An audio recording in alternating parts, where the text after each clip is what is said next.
Hello there. This is Mark Smith with Family Tree Counseling Associates.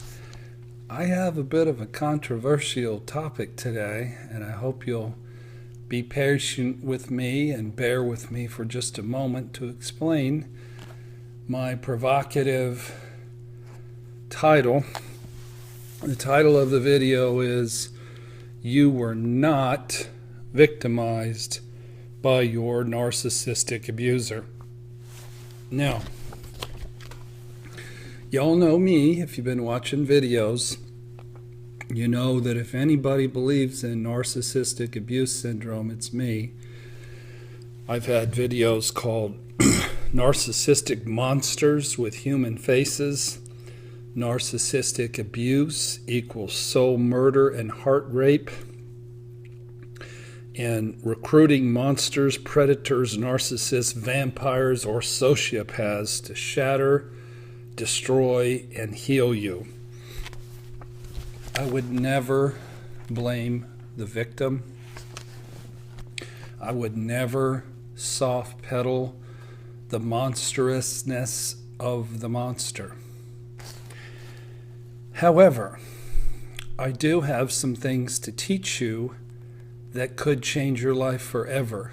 This is probably the most important video that I've ever made, because this is the video that can really quantum leap set you free from much of the torture of your narcissistic abuse syndromes. If I could, at this point in the game, change the title of the syndrome from narcissistic abuse syndrome to cluster B disorder trauma syndrome, because I think it throws some people when you call it narcissistic abuse, because they go to DSM-5 and they read the criteria for narcissism, and their particular bad actor maybe isn't described by narcissistic personality disorder. Maybe they're borderline. Maybe they're a covert narcissist. Maybe they're an antisocial personality disorder individual. So that can throw people. And then the word abuse, I don't like it. I would prefer the word trauma and traumatized, because I believe in adult relationships, we all pick who we need to pick, and we are 100% responsible for our choices. And I do not believe that I was victimized by my particularly nasty, vicious psychopath borderline. However, I was brutally traumatized. And I did experience what we call narcissistic abuse syndrome. The reason I say I don't believe that I was victimized is when I first started to date this individual back in September of 2008, I went out on a date and it went well and she was adoring, but I had no fear of her. She's somebody I hadn't, a type of person I hadn't dated before. I wasn't skeptical. I didn't really know who she was. We had a nice date. I cleared away the other dates that I had scheduled for the week, and then she told me, "Hey, since you cleared away your dates, you can spend the night." And I should have gotten up and left right then, because we hadn't developed an intimacy that warranted me sleeping the night. And clearly she was looking to trade sexual services for financial security. And it was so plain and obvious, but I chose to walk into a dangerous situation with a lot of naivety. So then I set about being oblivious and workaholic, and not really paying attention to this individual. I settled for a lot of emotional abuse that she leveled at me. I turned a blind eye to who she was.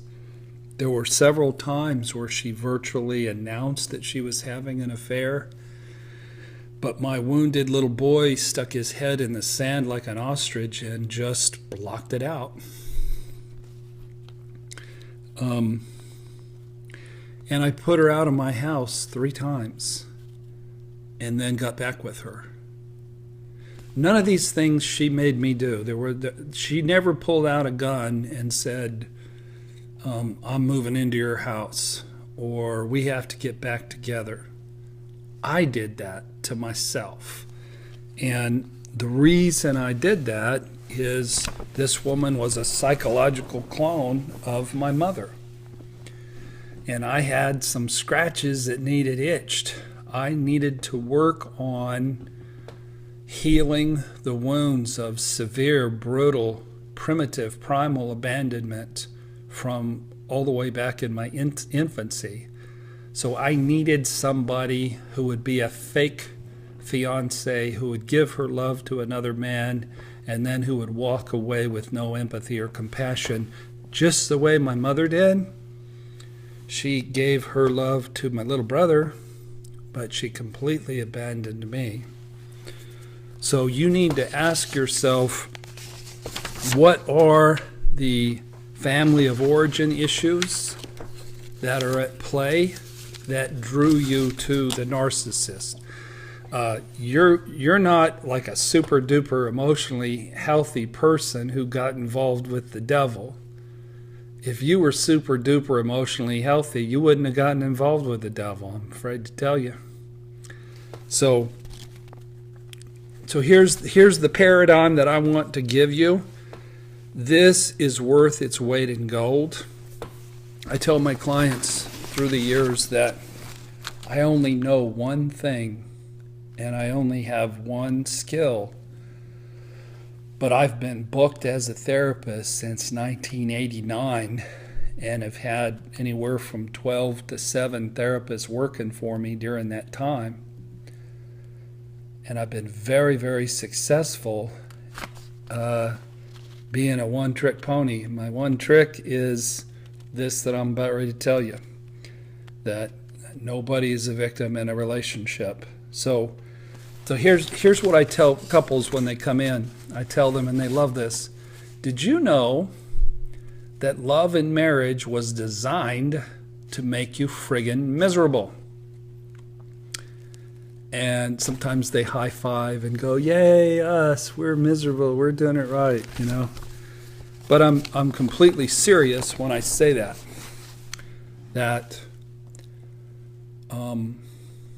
Let me explain it by the drawing here. This is our emotional wounds, and then Mother Nature equips us with these psychological defense mechanisms right about 18 months of age. And as you get older and as the wounds become deeper, the defense mechanisms become thicker and more complex and more sophisticated. So here is a typical 22-year-old who is ready to leave home. They are well defended. They should be locked up because they're deaf, dumb, blind, and stupid. So Mother Nature is fine with the 22-year-old being all walled off because Mother Nature has 3 agendas. And the agendas are survive your childhood, get through it. Get through your childhood with the least amount of damage and the least amount of woundedness as possible. The second thing Mother Nature wants is for people in their 20s and early 30s is to fall in love with somebody, to get married, and to have some babies. Mother Nature is all about propagating the species. But Mother Nature has a rather wicked third agenda, and that is to heal the wounds at your core. But Mother Nature cannot heal the wounds of your core because these defense mechanisms are made out of titanium. So if somebody comes in and they're put together like this, they're 26 years old, I'm like, dude, you're in the wrong place. I could run the feedback past you. You're not going to get it. Why don't you go out and live life and get a little miles on the tire and get run over by a few trucks, call me in 10 years, because you ain't ready. So Mother Nature is all about healing you. If I were to cut my finger, then immediately red blood platelets arrive on the scene. They begin to coagulate the blood. They begin a healing process. 2 weeks later, I don't have a cut. Mother Nature would like to heal your wounds, but cannot without a tool. We needs us a tool to tear down some walls so that people can start their healing process. So Mother Nature came up with a tool. It's called love and marriage. Love and marriage. It's called love and marriage. And this tool that Mother Nature needed to come up with has 3 criteria. Number 1, it has to be something almost everybody on the planet participates in. It wouldn't do to have some mechanism that only 1/3 of the world participate in. Almost everybody falls in love at least one time in their lifetime. The second thing is it had to be time delayed. If you get married at 23, having the walls cave in at 26 and getting divorced before you get them babies just wouldn't do. So enmeshment, or the early part of love, is meant to keep people bonded, keep people making love, so we can get us some babies. So the third criteria for the tool is it had to hurt bad enough, be powerful enough, be piercing enough to cut through these walls. So you get your protection from childhood till 33, then your marriage starts eating away at you. And then somewhere between 38 and 48, I get couples sitting in front of me who are bleeding, and they're looking out from behind these walls, and what do they see? They see, I know the problem. She's the problem. If she would just quit criticizing me and just give me good love and would have sex with me once in a while, we'd be all good. Or she says, I know the problem. It's that son of a gun. He works too much. He flirts with his secretary. He drinks too much. Doesn't spend enough time with me. So they're both looking out from behind their walls, and they're focusing on each other. I teach people to look out from behind the walls and then to be able to take in information about themselves where they can take responsibility for their choices. Everybody makes choices, and nobody in love requires you to do what you've done. So let me read a cute little story right about now to explain what I'm trying to talk about. Hang with me. I do know what I'm talking about here, and it will help you tremendously. Do not turn this video off. The message in this video can change your life forever. Once upon a time, there was a non-conforming sparrow who decided not to fly south for the winter. However, soon the weather turned so cold that he reluctantly started to fly south. In a short time, ice began to form on his wings, and he fell to the earth in a barnyard, almost frozen. Just then a cow passed by and crapped all over the little bird. The sparrow thought his life was over, but in fact, the manure warmed him and defrosted his wings. Warm and happy and able to breathe, he started to sing. Just then a cat came by, heard the chirping, cleared away the manure, found the little bird, and promptly ate him. So there's two morals to the story. Number one, everybody who shits on you is not necessarily your enemy. And number two, everyone who gets you out of the shit is not necessarily your friend. So the sad truth for me, folks, is I was left in a backyard in a rage to cry, abandoned as an infant. And I did not meet my mother's narcissistic needs as a mother, so she shunned me. And I wasn't cute and cuddly, I was angry and screaming. And then my little brother came along, and he was adorable, blonde-haired, blue eyes, never cried, little angel. And she bonded to him and just left me all alone and abandoned. And that wound was lodged deep in my belly, and it really hadn't been opened up until I became 45, where nature started trying to heal me with a variety of scary, angry, crazy, mean, hot chicks who ripped me to shreds. They were like a pack of wolves, one at a time. And but that's what I needed to go through to heal what was inside me. So this paradigm shift that I'm talking about, it doesn't mean that you weren't traumatized, and it doesn't mean that your spouse wasn't the devil. I'm sure they were the devil. Mine was. I'm sure you were traumatized. I was traumatized within an inch of my life. But if you can buy into this, you're not a victim paradigm, there are 10 wonderful things that it will do for you.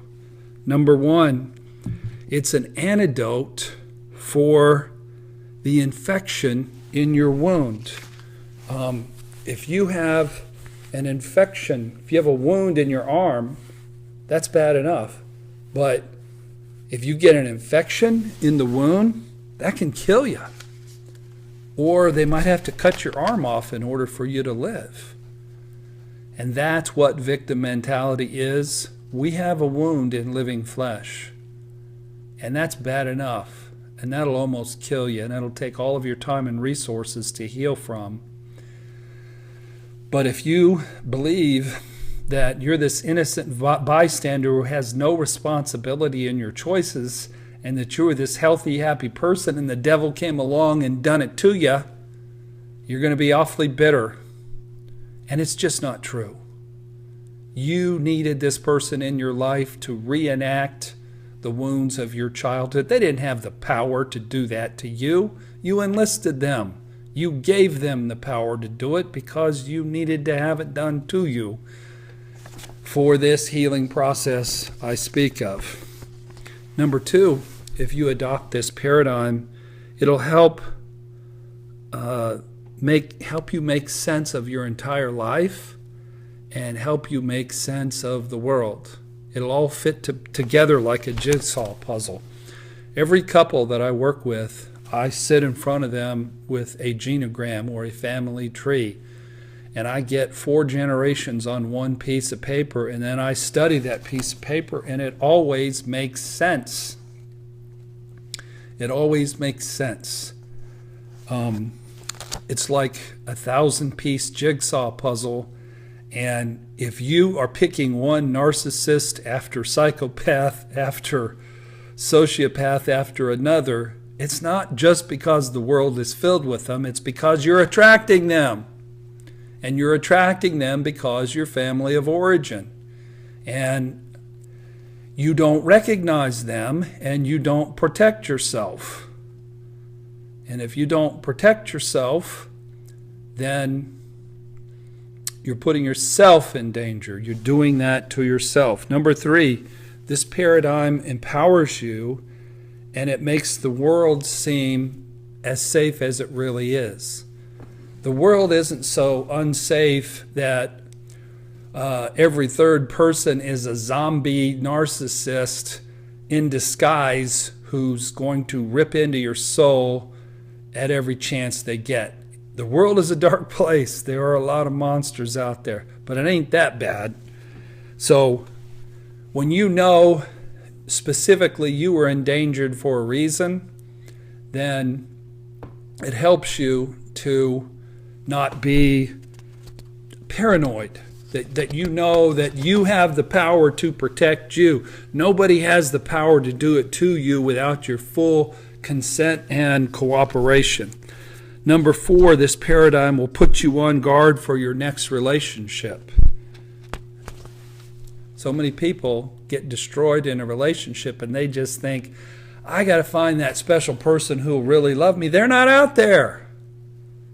That special person's not out there. You like who you like. And if you've had string after string of somebody who's narcissistic, the best you can hope for is a moderate narcissistic person who is in some very steep recovery, who's able and willing to join you in work to build an interdependent relationship. Or you can pick the anti-type of who you like, and there's not going to be a lot of chemistry there. There's not going to be a lot of fire there. Not going to be a lot of fireworks, but at least you're not going to be with a wolf in sheep's clothing. Or be alone. Then there are some people that choose just to be alone. Those are your choices. Be alone. Pick somebody who's the opposite of who you're attracted to, who is going to be, frankly, a little boring, or pick somebody who's in the ballpark who is workable. And I think that's the best option in the long run. Number 5, this proper paradigm, it puts you on guard in your relationships with your family of origin. You know, if you're brought up by narcissists, you're going to have some siblings who are narcissists. And if you go around trusting every sibling you have, you're going to be ravaged. I have a sister who's just a notorious, scary, vicious borderline. And I have had to go no contact because she's a monster. And understanding my recovery principles that narcissism comes from family of origin gives me a heads up about the family of origin that's still left on the planet that might be dangerous to me. Number 6, being shattered like this and understanding that it's your own issues from your family of origin will motivate you to do the work on yourself like nothing else ever will. Number 7, if you understand that you've not been victimized, that you cooperated in your slaughtering, it will reduce your amount of pain and suffering and the amount of pain and suffering of those around you. I've had so many adults who were raised by bitter mothers whose dads left them when they were children. Dad left 30 years ago. Mom just was filled with victim mentality. Yes, she went through some narcissistic abuse, but she's still mired in it 30 years later, and she still hates the man. And that's what keeps people stuck. And getting the poison out of your system will help you make sense of your world, and it'll make your pain much less. Number 8, it'll help you just move on with your life.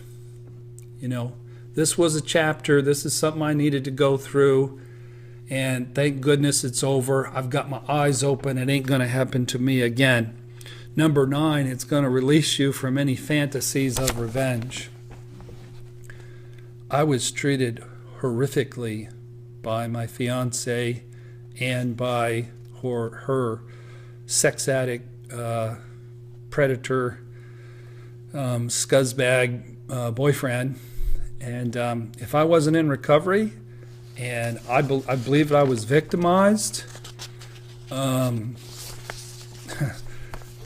there'd be revenge on the horizon, you know, at some point. But since I know that I chose her, I let the devil in the house, I let 2 devils in my house, and it's blessed me. It's helped me to grow. It taught me the truth about myself.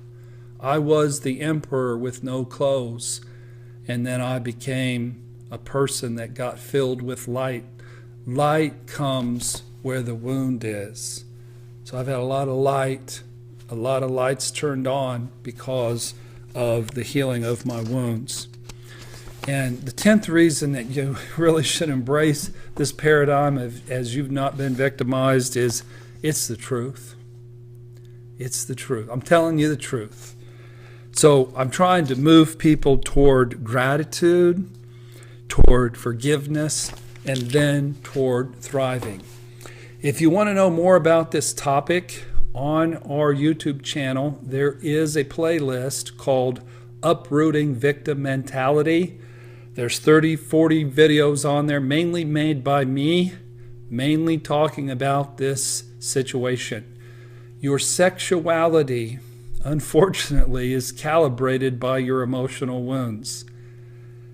If at the time you met your particular psychopath, you went to a party, the day you met your psychopath, and there were 99 really nice men there who would never lie, never cheat, never be cruel, always tell the truth, and wouldn't practice, grand finales and mind fucking. And there was one guy there who would do all those things. If you grew up with a narcissist or a psychopath or a predator, guess which one you're going to be taken home by? The bad guy, the narcissist, the psychopath, because you're wired to like them. So we have been traumatized horrifically. Anybody who doesn't see that, it just maddens me, and it re-traumatizes me. We have been traumatized by monsters, by vampires, by cluster B people with no empathy and no soul. But we cooperated with our own demise every single step of the way. And as adults, we have to take responsibility for our own lives. Watch the playlist. You can send comments. Be kind. I'm trying to help you. I'm trying to get poison out of your wound. Having a bunch of poison in your wound is not going to be good for you. So let's eradicate victim mentality. Let me give you a quick example of how life-changing this paradigm shift could be. About 5 years ago, a couple came to me early in the morning, 7:30, because she was filing for divorce at 10:30. She looked at him with hate and contempt. She'd been married 4 years. She thought he was Mr. Clean. She found out he had been broadcasting sexual acts on his webcam to the universe so that the universe could enjoy those exploits. And she was not very impressed by that, to say the least. She was going to get divorced and keep the children from him. And within 10 minutes of me explaining this paradigm, the divorce, the lawyers were canceled. And rather than a woman sitting there filled with hatred and contempt, there was a woman sitting there sweetly crying like a lovely little child. And her husband had been upgraded from the status of wicked, disgusting pervert to fellow sufferer of family of origin issues. So I asked her, what happened? It's only been 10 minutes you've been here. And she said, well, you said we marry our issues, and it turns out my dad is in prison for sexual crimes. And he was a notorious sexual addict my whole life, and I just buried that material. And when you said we marry the people that wound us the most, something clicked in my heart and my mind, and I just knew that I married this squeaky clean looking guy so that Mother Nature could make me work on my unresolved issues with my father. And I ran into this lady at Costco not long ago, and they're doing well. And they're blessed, and they're happily married. But they would have gotten divorced if they wouldn't have had this paradigm shift. So be open, dear ones. I'm not peddling garbage here. This is the truth. Watch the playlist, Uprooting, Victim Mentality. I love you guys. Join our YouTube channel. Visit familytreecounseling.com. Buy some books. There's books on the YouTube on familytreecounseling.com about affair recovery and about marriage that can help you understand this concept. So thank you for watching. God bless.